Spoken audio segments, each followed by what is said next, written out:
Welcome back to the Premier League show. It's been a great one so far. Now, this season's title race is well and truly on, isn't it? With 5 points separating the leaders Arsenal and second place Manchester City, who crucially do have that game in hand. Now, remember, the two sides meet at the Etihad on April the 18th. So I'm guessing the first question is, Jimmy, did that convincing win over Spurs convince you that Arsenal are going to get over the line this time? No, not really. Oh, goodness me. I do think that they're favourite, and I do think that they're going to win it. They've got the strongest squad. But I always saw them winning against Spurs, really. Even with the pressure that Manchester City was even with the pressure. Okay. Even with the pressure. I never thought that Spurs would even get a draw. I thought that, especially after the Wolves game, that they had got a point to prove. And when Arsenal have got a point to prove, they majority deliver. When I saw SA on the team sheet, I thought, yeah, they're going for it, and I like that when they are like that, and they are really hard to beat. So in a way, I wasn't convinced about how they won the game. I always felt that they would go out there and do a job on Spurs. Yeah, I mean, Dave, we see City, do this, don't we? We see them galloping through sort of January, February. They didn't quite gallop; they sort of trotted, I think, perhaps, if we want to use the analogy. And now they seem to be, putting the afterburners on it. But is this a vintage Pep side that we're witnessing right now, do you feel? No. This is a kind of fresh cycle for this Manchester City side and for Pep Guardiola, and it feels like he's having to try and find the way this season. They're to totally get over different, the line. are they? There's fresh players in there. There's fresh ideas. He's kind of changed things as the season's gone along. Strikers.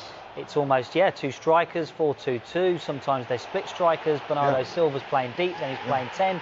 Foden's playing 10, then he's playing. Then a diamond. Yeah. Every game there's something different going on. So has he rested? Has he found that right formula? Not quite yet. And also, this month we're still February, but this month City drew with that Spurs team, and I think everyone can agree that Spurs team is not very good, and Manchester City drew with them. So the evidence there does not suggest to me that they're galloping towards the finish line. They may do, but right now they're still trotting. They're still trotting. There's potential there for City. They are, but then on the other hand, they know the feeling. Yes. They know the feeling when they need to win matches, when they need to go on a run. The spine, Rodri, Diaz, the goalkeeper as well is a serial winner. They know that feeling.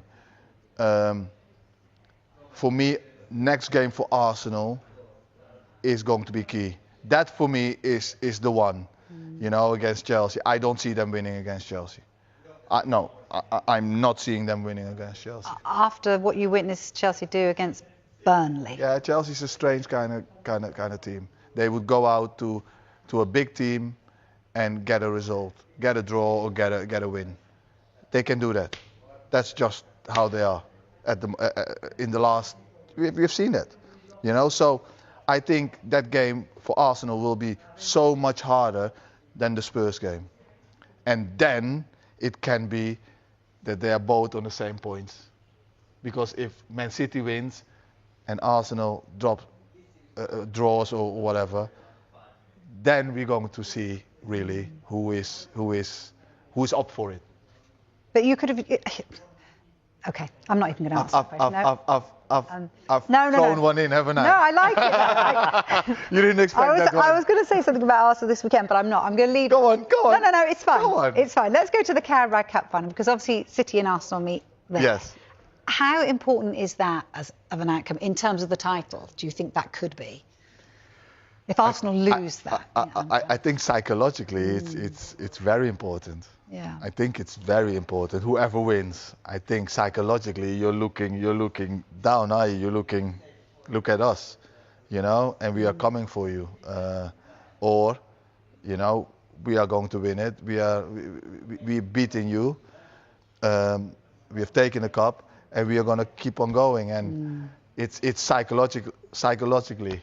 But then, if Arsenal would win against City, they still have to play each other. You know, at City it is, isn't it? Yes, it's at the Etihad in April, isn't it? So that might be a little bit of fuel for Man City even more to like put it on, you know, or put it on Arsenal at that match, you know. So yeah, it's one of those. It's one of those. But I rather would win it, and psychologically, momentum would help you in the next few matches. Manchester United face a pivotal decision on their long-term manager as talks reportedly swirl around Zinedine Zidane potentially becoming the permanent boss, though fresh developments suggest otherwise amid Mikel Carrick's impressive interim tenure.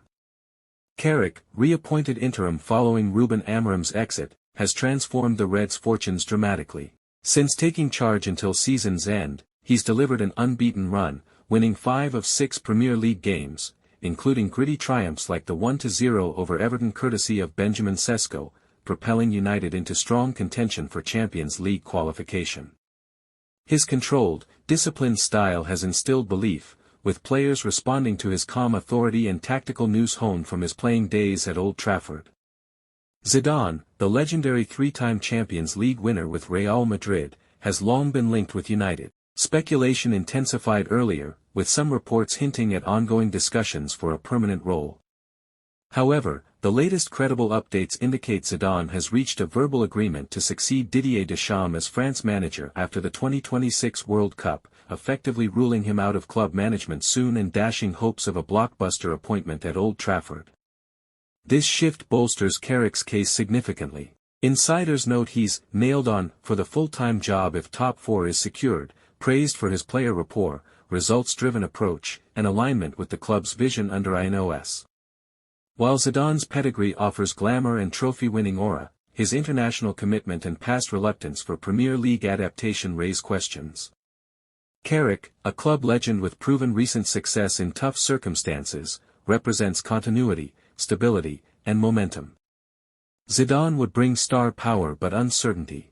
For a club craving sustained progress, sticking with the man delivering now seems the smarter, more grounded choice over chasing a dream that may never materialize. Please like and subscribe.